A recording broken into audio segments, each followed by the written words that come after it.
अरे शेयर बाजार क्यों इतना गिर रहा है। नैस्डैक डाउ जोन्स रोज रात को गिरते हैं। मैं SGX निफ्टी को देख के डर जाता हूँ। निफ्टी बैंक निफ्टी इतना डाउन है, सेंसेक्स डाउन है। मिड कैप स्मॉल कैप की तो बात पूछो ही नहीं। मैं हाथ जोड़ता हूँ, मुझे बताओ मार्केट इतना गिर क्यों रहा है। मेरा पोर्टफोलियो 20-30% डाउन है। प्लीज़ बताओ मुझे आरुष आदित्य देव। अच्छा, तुम्हें जानना है कि स्टॉक मार्केट क्यों गिर रहा है। मैं मेरे ट्विटर पे कुछ टाइम से बता रहा हूँ कि शेयर बाज़ार में गिरावट आना लाइकली है, क्योंकि उसके जो बीज हैं वो 2020 और 21 में ही उगा दिए गए थे। तो क्या है वो कारण, चलो चालू करते हैं। पहला रीज़न है इन्फ्लेशन। तो इन्फ्लेशन इसलिए होती है जब बहुत ज़्यादा पैसा एक ही कुछ गुड्स या कमोडिटीज़ को चेज़ करता है। तो इसका मैं छोटा सा एक एग्ज़ाम्पल देता हूँ। फॉर एग्ज़ाम्पल, एक गांव है और उसमें 100 लोग रहते हैं। टोटल सेविंग्स उन लोग की 10 लाख है।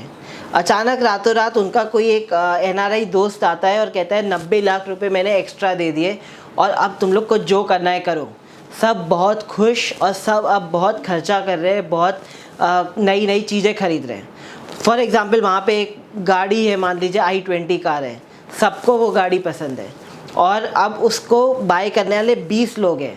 तो फॉर एग्ज़ाम्पल उसका भाव 5 लाख था, तो सेलर ने बोला अब मेरे पास ख़रीदार इतने रेडी है तो मैं 5 लाख में क्यों बेचूं, मैं ऐसा करता हूँ इसको 7-8 लाख में बेचता हूँ, लोग ले जाएंगे। तो एग्जैक्टली वही हो रहा है। आज सब चीज़ के भाव महंगे हो गए, चाहे वो पेट्रोल की बात करो, चाहे आप वो सब्जियों की बात करो, चाहे वो बेसिक नेसेसिटीज़ की बात करो, agriculture commodities, metals, cement etcetera, हर जगह। तो हुआ क्या एग्जैक्टली, फेड ने 2020 और 21 में $9 ट्रिलियन का मॉनेटरी एक्सपेंशन किया। इंडिया की इकनॉमी खुद $3 ट्रिलियन की है। इतना ज़्यादा money printing US federal reserve ने आज तक अपनी पूरी हिस्ट्री में नहीं किया। 2008 में जो लेमन ब्रदर क्राइसिस आया था, उसमें भी उसने इतना मनी प्रिंट नहीं किया था 10 साल में, जितना उसने कुछ महीने और साल में कर दिया। इवन 2001 में 2000 में .com बबल आया था, तब भी इतनी मनी प्रिंटिंग नहीं हुई थी, राइट। अभी इतना ज़्यादा पैसा प्रिंट कर दिया है कि इकनॉमी में इतना ज़्यादा मनी सप्लाई हो गया, इतना मनी एक्सेस फ्लो कर रहा है, तो लॉजिकल बात है कि भाव बढ़ेगा। जैसे कि 2020 में $2000 दिए थे US सिटीजन को, आपको जो करना है करो। तो लोगों ने क्या किया, उससे आईफोन खरीदे, उससे स्टॉक्स खरीदे, उससे क्रिप्टो करेंसी खरीदी, बिटकॉइन खरीदा, डोज कॉइन खरीदा, सब कुछ खरीदा। नैस्डैक के स्टॉक्स खरीदे, जूम खरीदा, नेटफ्लिक्स खरीदा, एप्पल के स्टॉक्स खरीदे। तो नेचुरल सी बात है, सबका भाव बढ़ गया। इवन इंडिया में अच्छी तेज़ी देखने को मिली। 7500 का निफ्टी ऑलमोस्ट 18500 जाके आया और आज वो वापस करेक्शन में है। US मार्केट में वापस सारे स्टॉक्स गिर रहे हैं। जूम ने 70% करेक्शन दे दिया टॉप से, नेटफ्लिक्स ने 70% करेक्शन दे दिया टॉप से, अमेज़ॉन का शेयर अक्सर 7% गिर रहा है, एप्पल का शेयर 5% गिर रहा है। तो हो क्या रहा है एग्जैक्टली, अभी जो हो रहा है वो एग्जैक्टली रिवर्स हो रहा है जो 2020 और 21 में हो रहा था। 2020 और 21 ने फेड ने दो चीज़ें करी। रेट को रिड्यूस किया, 0 पे उनका इंटरेस्ट रेट था, और दूसरा उनने एक्सेस मनी सप्लाई मार्केट में लाए मनी प्रिंट करके। अब वो क्या कह रहे हैं, अब हम रिवर्स करेंगे, अब हम रेट हाइक करेंगे। तो अभी लेटेस्ट FOMC मीटिंग में फेड ने 50 बेसिस पॉइंट से रेट हाइक किया, that is almost equal to 0.5%, आधा % उन्होंने रेट हाइक किया। तो उससे क्या होगा कि अभी लोगों ने जो लोन लिए है उस पर ज़्यादा EMI देना पड़ेगा, और जो लोग लोन लेने का सोच रहे थे वो अब दूसरी बात सोचेंगे, क्योंकि उनको अब महंगा पड़ने वाला है लोन। वो ऐसा सोच रहे थे चलो मैं बिज़नेस करता हूँ, आगे मेरे को बिज़नेस में 5% प्रॉफिट हो सकता है, 10% प्रॉफिट हो सकता है, 15% प्रॉफिट हो सकता है। अब मैं जब ये लोन लूँगा मेरा कॉस्ट बढ़ जाएगा, अब मुझे ज़्यादा इंटरेस्ट देना पड़ेगा, मेरे को अब मैं ज़्यादा हायरिंग नहीं करता हूँ क्योंकि शायद डिमांड भी कम हो रही है, मैं अभी ज़्यादा खर्चा नहीं करता हूँ क्योंकि अभी सब महंगा होने वाला है, राइट।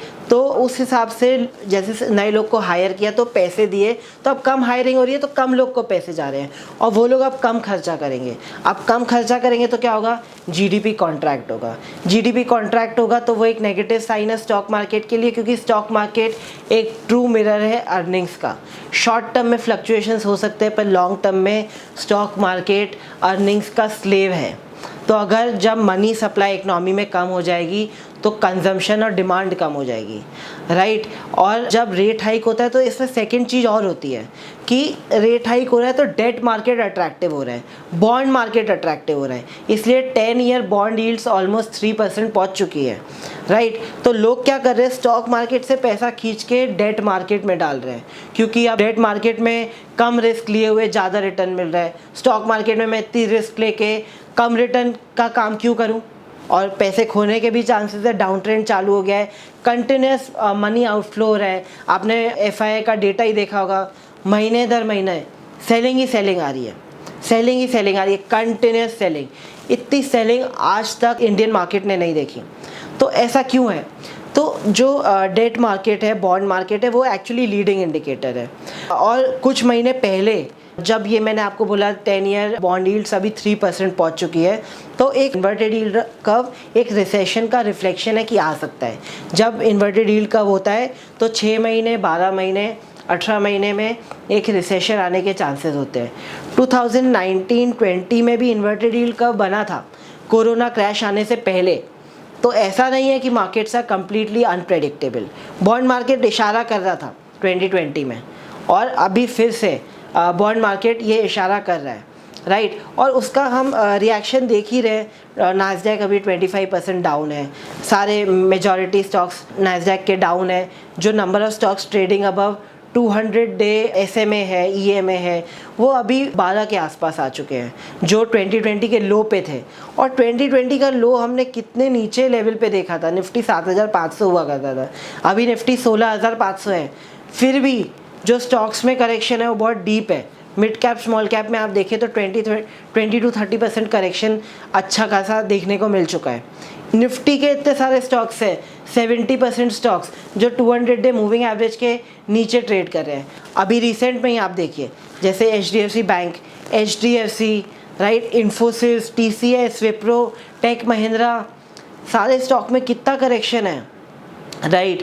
तो वो क्लियरली रिफ्लेक्ट कर रहा है कि मार्केट अभी कंफर्टेबल जोन में नहीं है, क्योंकि ये सारे फैक्टर्स मार्केट को बहुत ट्रबल कर रहे हैं। इन्फ्लेशन हो गया, इन्फ्लेशन के कॉन्सिक्वेंसेस में रेट हाइक हो गया, रेट हाइक की वजह से less consumption, less expenditure. Third, जियो पॉलिटिकल रिस्क, रशिया यूक्रेन का जो रिस्क है वो अभी भी सेटल नहीं हुआ है, अभी भी war is not over. Every global political leader is waiting for an opportunity to strike back. Russia को अच्छा नहीं लगा, उसके ऊपर सैंक्शंस लगा दिए, उसको बदला लेना है। वो अभी यूरोपियन कंट्रीज़ को कहता है कि अगर हमसे एनर्जी रिक्वायरमेंट आपको चाहिए, जैसे कि नेचुरल गैस और क्रूड ऑयल, जो यूरोपियन कंट्रीज़ है वो रशिया से ही खरीदती है मेजॉरिटी ऑफ द कंपोनेंट। तो अब वो कह रहे हैं कि आपको अगर ट्रेड करना है तो US डॉलर में नहीं, रूबल में करना पड़ेगा, रशियन रूबल में, राइट। तो उस वजह से यूरोप में अभी एनर्जी क्राइसिस चल गई है। इलेक्ट्रिसिटी की रिक्वायरमेंट, पेट्रोलियम की रिक्वायरमेंट, गैस की रिक्वायरमेंट, ये सब डिसरप्ट हो चुकी है। तो उस वजह से यूरोप की इकनॉमी अभी डामाडोल चल रही है। उनकी करेंसी मल्टी ईयर लो पे पहुंच चुकी है, सालों साल के लो पे। और वेराज US डॉलर अभी मल्टी ईयर हाई पे चल रहा है, जो एक सेफ हेवन मांगना चाहता है। जब भी वर्ल्ड में प्रॉब्लम आती है तो लोग डॉलर के पीछे भागते हैं, बॉन्ड्स के पीछे भागते हैं, गोल्ड के पीछे भागते हैं, क्योंकि वर्ल्ड में अनसर्टेनिटी है। तो जो डॉलर मल्टी ईयर पे हाई पे चल रहा है वो यही रिफ्लेक्ट कर रहा है कि वर्ल्ड अभी थोड़ा सा प्रॉब्लम में है। तो उस वजह से इक्विटी मार्केट्स में अपसाइड अभी शॉर्ट टर्म में रेस्ट्रिक्टेड लगता है। और एक और बात, फेडरल रिजर्व अपने रेट हाइक करता है तो उसका डायरेक्ट इक्विटी मार्केट में ये रिजल्ट देखने को मिलता है कि जब इंटरेस्ट रेट बढ़ जाता है तो डिस्काउंट रेट बढ़ जाता है। जो फंडामेंटल वैल्यूएशन निकालते हैं, इंट्रिंसिक वैल्यू, फेयर वैल्यू निकालते हैं स्टॉक्स की, तो डिस्काउंटिंग मॉडल यूज़ करते हैं। तो उसमें जो इंटरेस्ट रेट का कंपोनेंट होता है, इंटरेस्ट रेट का वेरिएबल होता है, जब वो बढ़ जाता है तो P मल्टीपल कॉन्ट्रैक्ट हो जाते हैं। सपोज मैं कोई कंपनी की 10 ईयर्स की अर्निंग आज इंटरेस्ट रेट 5% से डिस्काउंट करता हूँ तो मुझे ज़्यादा मिलेगी। फॉर एग्जांपल मैं 20% से डिस्काउंट करता हूँ तो मेरे को कम वैल्यू मिलेगी। तो उस हिसाब से नैस्डैक की जो कंपनीज़ है, टेक्नोलॉजी स्टॉक्स है, ग्रोथ स्टॉक है, उनका डिस्काउंटिंग रेट बढ़ गया because of federal reserve has hike interest rate. तो जब डिस्काउंट रेट बढ़ जाएगा तो P मल्टीपल्स कॉन्ट्रैक्ट होने हैं।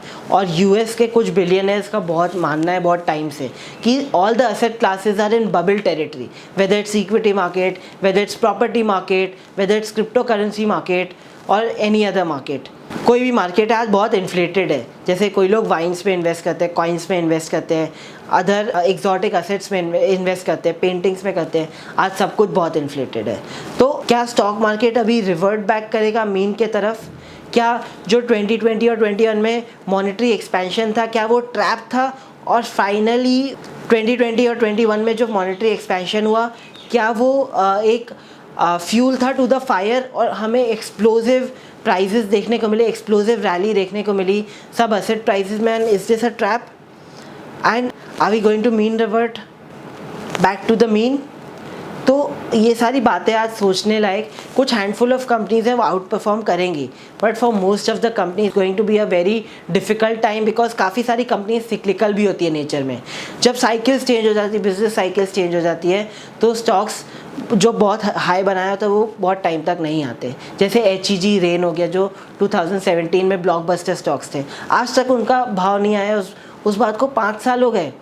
सिमिलरली जो चीज़ 2003 से 2007 में देखी गई, बहुत सारे हाई प्राइसेस देखने को मिले, जैसे Unitech, JP associate, DLF etcetera etcetera, उनके भाव आज तक नहीं है।